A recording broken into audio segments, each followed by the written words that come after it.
Building a giant education nation. NACHAMISA speaks. Zabina mashokotokwa na president wevano NACHAMISA panguwa ino yatikona kuti NACHAMISA have given a hint yakuti now ava kuda kuchilonja manje. Panguwa ino yatikona kuti NACHAMISA right now ndiye ari asara ari ega the beacon of hope wenyika yeZimbabwe. Panguwa ino yatina kuti opposition ndiye mbosupport NACHAMISA chete.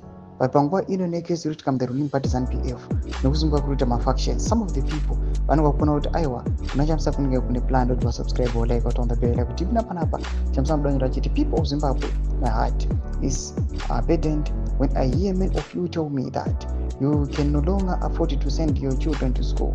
The latest statistics show a shockingly high number of 49,555 school dropouts in 2024. Our education needs urgent attention. It's such a pain point. Despite allocating 17.7% of the national budget to education in 2024-2025 budget, funding remains below the 20% benchmark agreed upon under the Dhaka Framework for Action.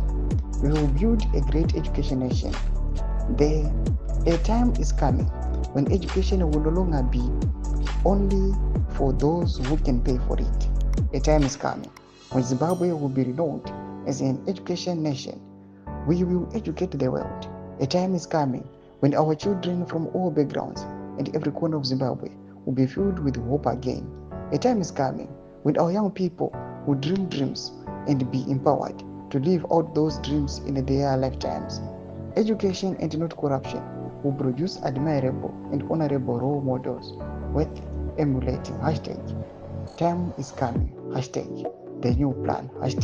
Imagination Monday.